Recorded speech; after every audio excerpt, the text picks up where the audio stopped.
Joël chapitre 2, le verset 25. Le terme qui a été donné est intitulé « Je vous remplacerai ce que les dévoreurs ont détruit ». Amen.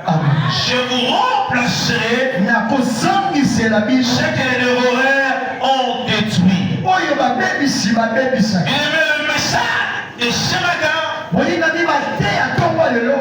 vient encourager quelqu'un en disant que ce n'est pas un homme qui remplace, mais c'est Dieu qui remplace. Ce n'est pas un homme qui le fera, mais c'est Dieu qui le fera. Et c'est Dieu qui remplacera ce que les voleurs ont détruit. Nous avons lu ce passage de Joël chapitre 2, verset 25. Ce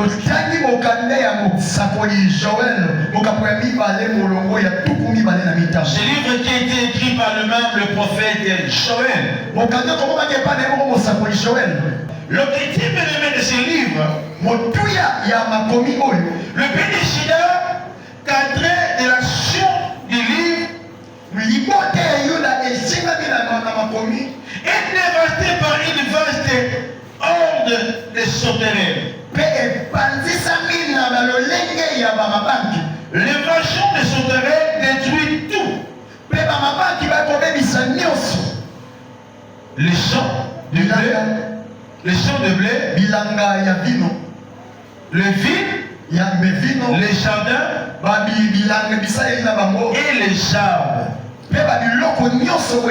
Alors Joël décrit symboliquement les sauterelles comme étant une armée humaine.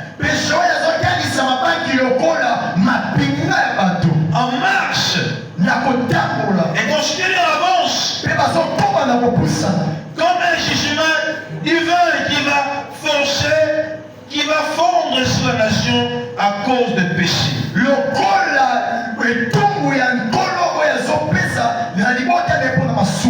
Alors que ce peuple marchait dans le péché, dans la compromis, alors Dieu envoie le prophète Joël pour prophétiser un jugement contre eux. Écoutez, bien-aimés, lorsque Dieu prophétisait un jugement sur le peuple, cela est aussi causé par le péché. Alors le Seigneur envoya Joël prophétiser sur le peuple, sur le jugement qui devait s'abattre sur eux. Alors le Seigneur dit, il va envoyer les sauterelles pour détruire. Il va envoyer les ennemis pour détruire ce peuple. Les Syriens viendront pour détruire ce peuple. Parce qu'ils ont péché contre Dieu. Le péché nous amène le malheur. Le péché nous amène dans le jugement de Dieu. Le prophète déclare le jugement contre ce peuple.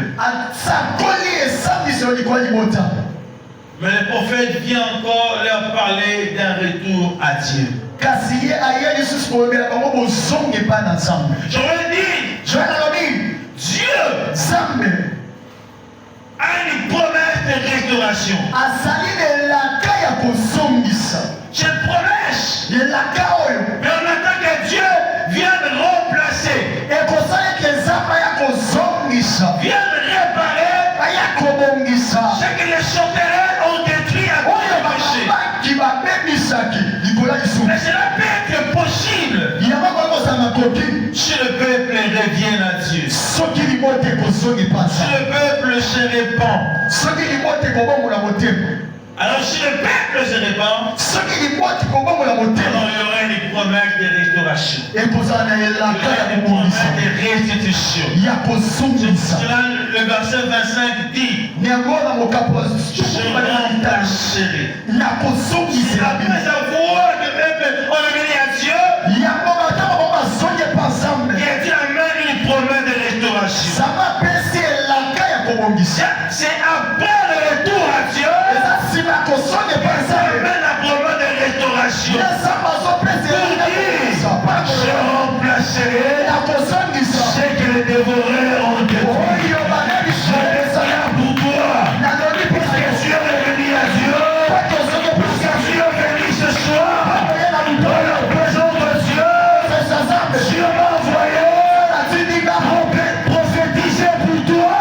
Je vais remplacer ce que les ennemis ont détruit. Dieu viendra les remplacer. Ce que les sorciers ont détruit. Je déclare ce matin pour toi que Jésus est venu. C'est pas pour te regarder. Mais ce matin, Jésus est venu remplacer ce que les hommes ont détruit. Jésus est venu remplacer ce que les gens ont détruit. Ce matin pour toi, c'est un matin de remplacement. Dieu est venu remplacer.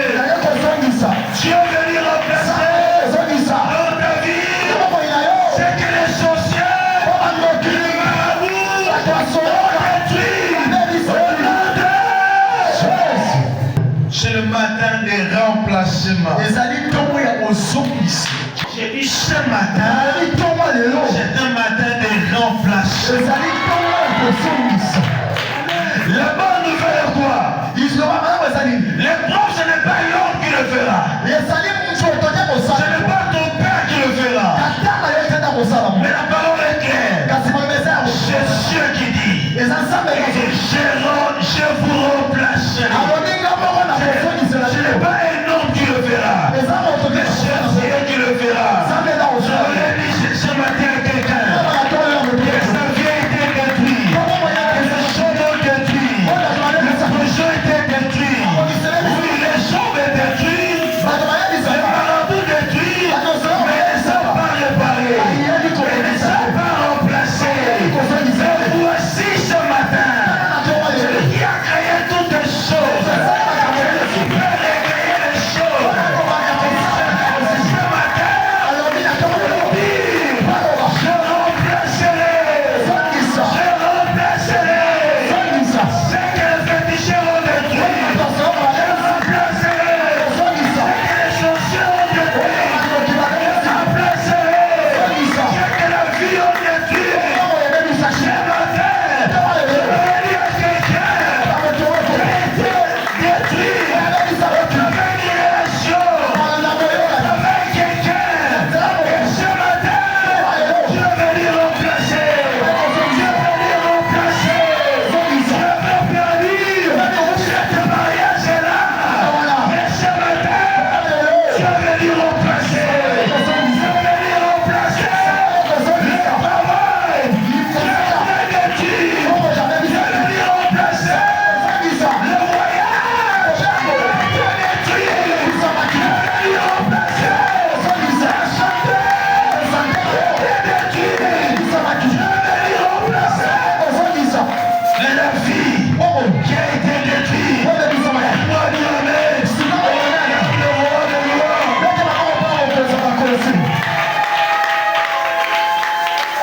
Le Dieu que nous servons, c'est le Dieu des remplacements. Les remplacements, c'est son domaine. Il a fait à cela. Tu vas remarquer avec moi. Alors il appelle Abraham. Il dit Abraham, offre-moi ton fils, ton unique, que tu aimes. Et Abraham accepta. Il n'a pas voulu le fils. Abraham, il a pris Isaac. Il l'amène à la montagne. En arrivant à la montagne, il a mis l'enfant à l'autel. Tu comprendras cela. Isaac était déjà mort. Mais Dieu l'a remplacé. Écoutez-moi. Hébreux chapitre 11. Il pensait que Dieu est puissant, même pour ressusciter le monde. Aussi le recouvre-t-il par une sorte de résurrection. Voilà. de rédirection.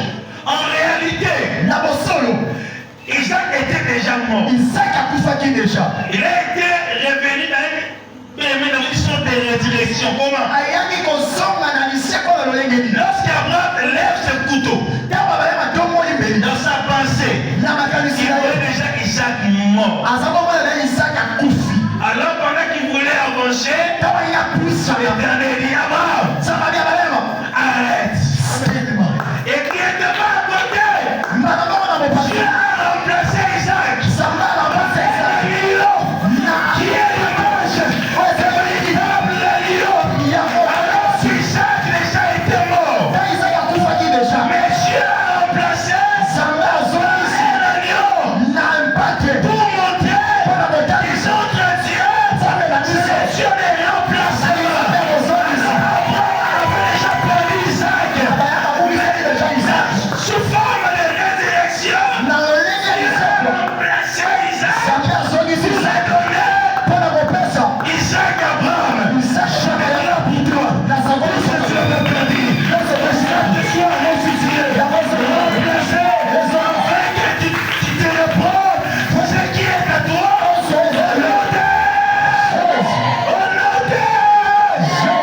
Je déclare pour toi ce matin que tu remplaces Isaac qui était perdu, Isaac qui était mort, que tu remplaces Isaac.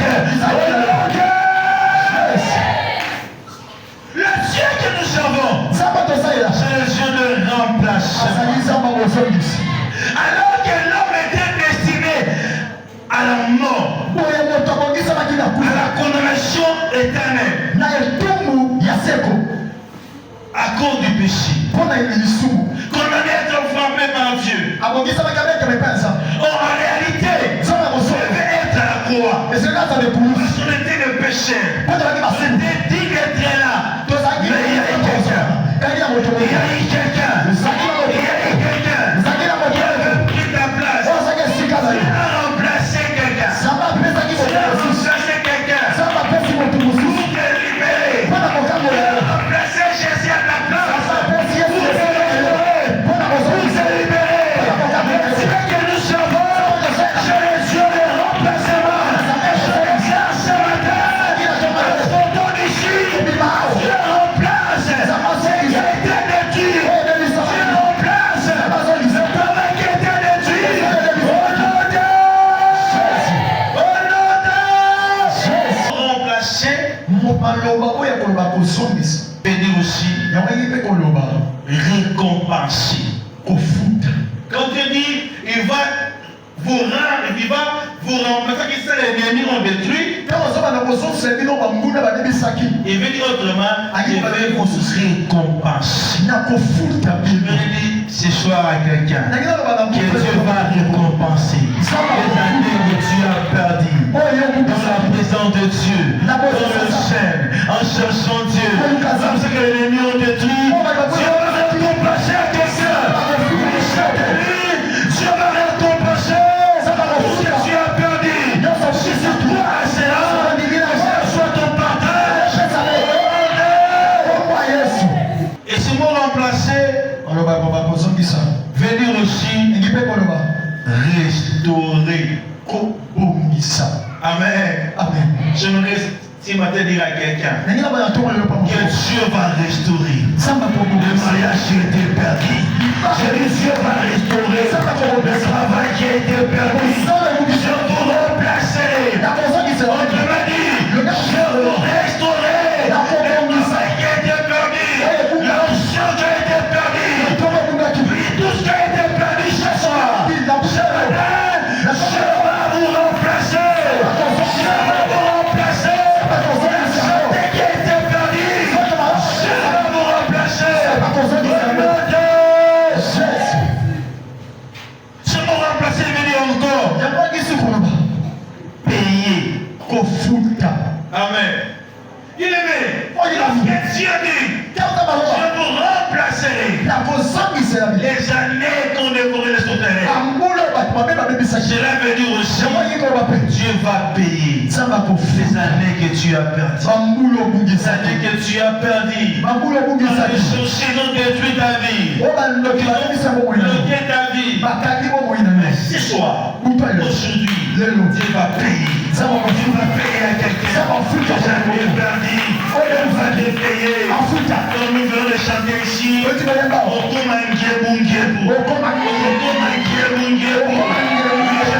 pour toi.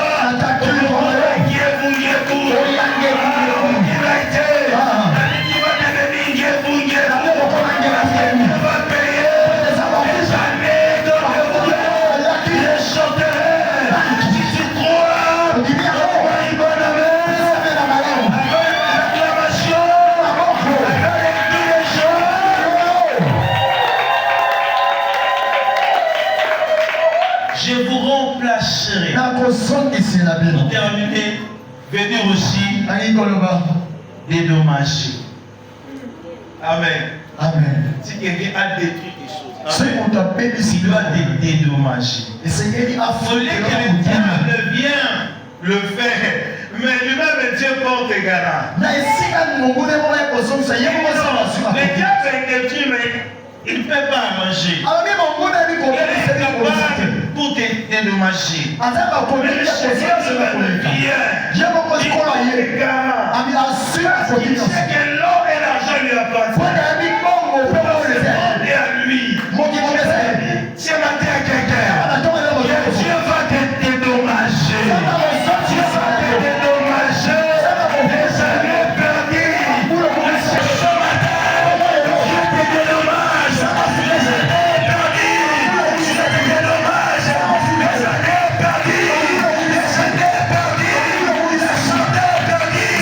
Le travail est perdu. La joie dédommagée.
Il est avantagé pour tout chrétien de savoir que Dieu vous remplacera pour ceux qui volèrent ont détruit.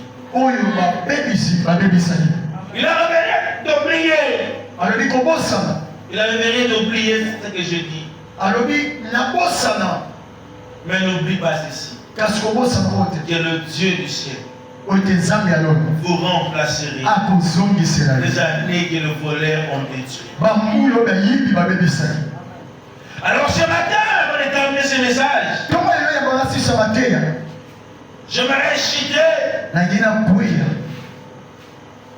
pour nous parler de deux vérités liées à ce thème.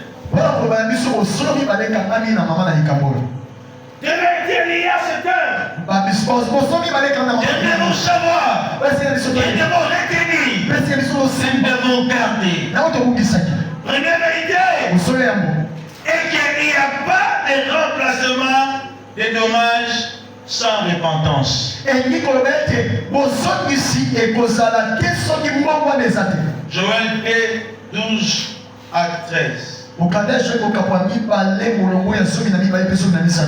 ne peut jamais te dédommager si au préalable il n'y a pas la repentance sincère. Alors que Dieu commence par un message de jugement, mais il prévoit aussi un message de restauration si et seulement ce peuple se répand.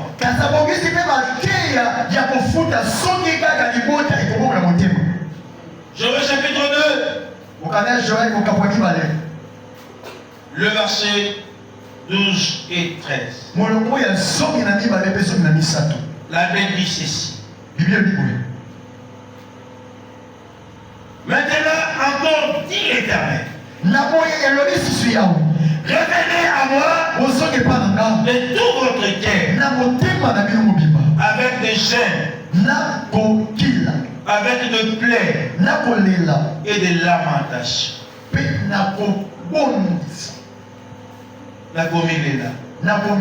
Verset 13. Déchirez vos cœurs et non vos vêtements. Revenez à l'Éternel votre Dieu, car il est compatissant et miséricordieux. Leur colère riche en bonté.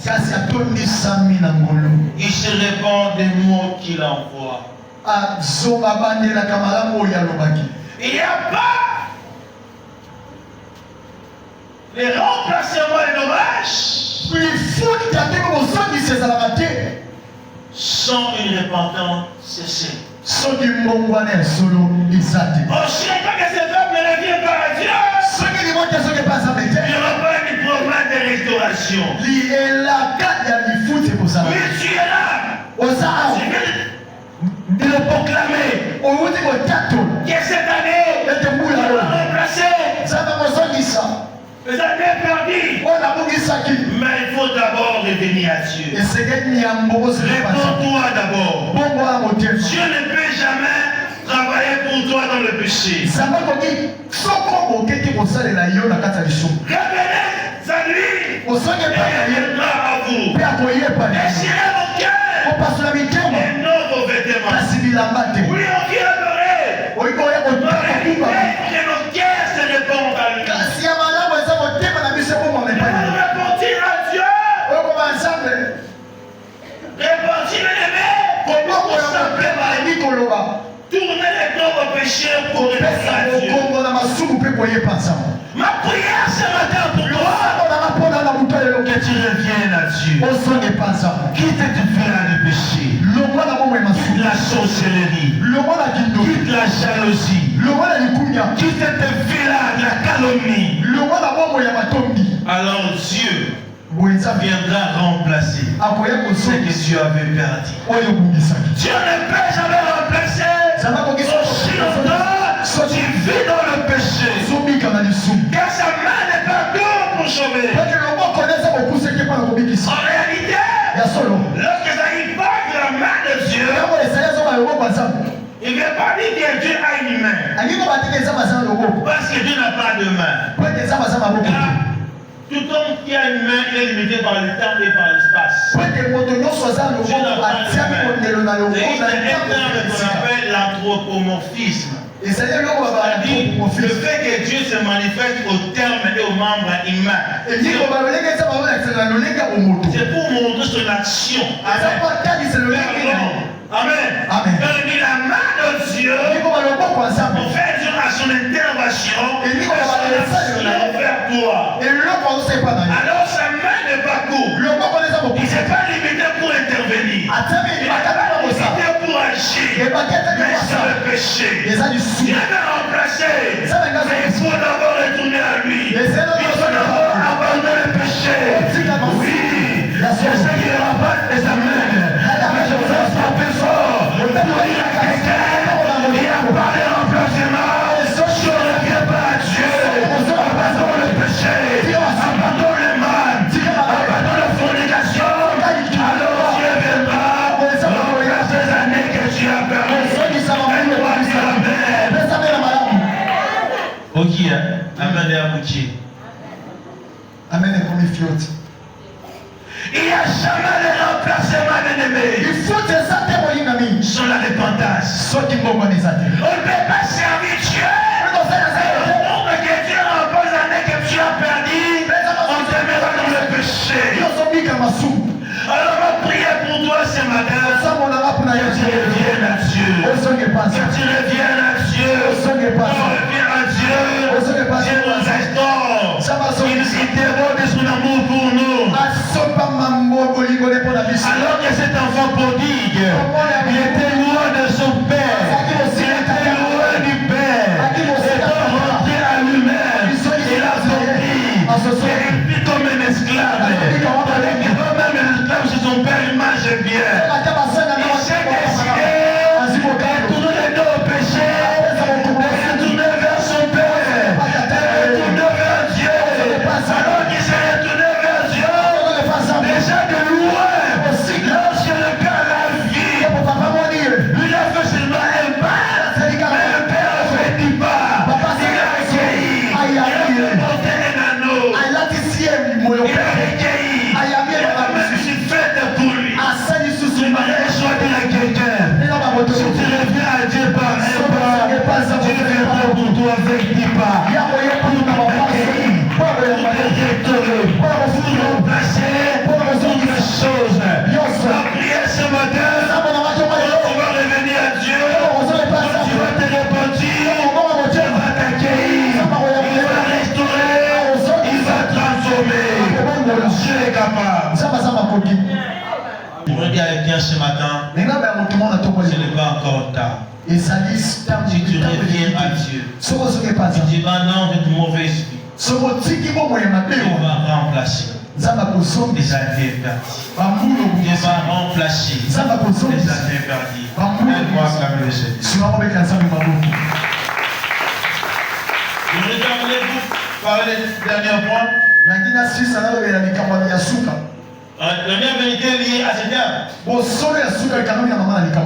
Et que le remplacement des dommages est à la fois physique et spirituel.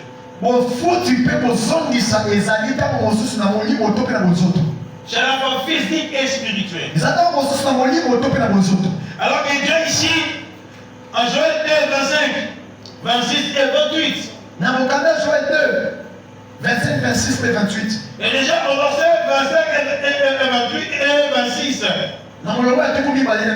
Dieu parle des remplacements physiques. Alors que les Gazelles ont détruit le blé. On détruit le mou. Alors Dieu dit qu'il va remplacer ce qui a détruit les gazelles et les souterrains. Il va remplacer quoi? Le blé et le mou qui en avait détruit. Si vous lisez dans le verset précédent,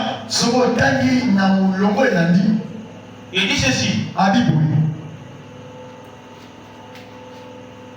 Il dit, il vous enverra la pluie de la première et de l'arrière saison.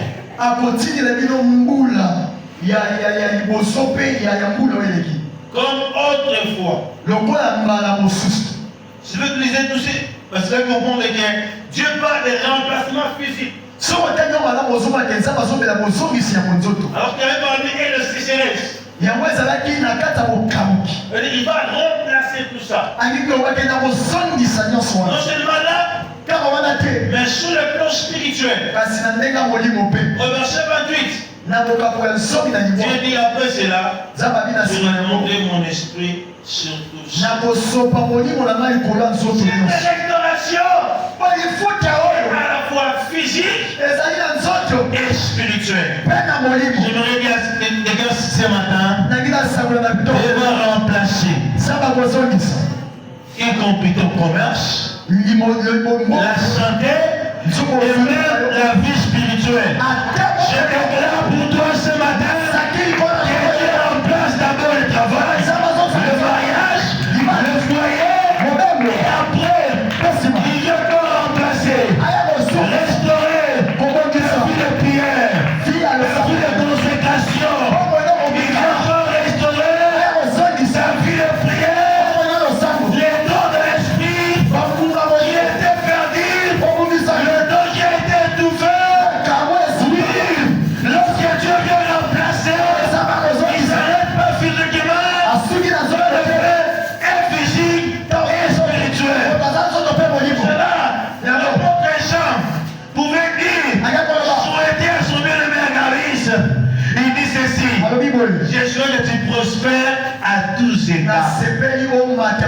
on prospère l'état de l'âme. Il veut que son progrès soit proportionnel, qu'il soit dans l'âme et dans le corps.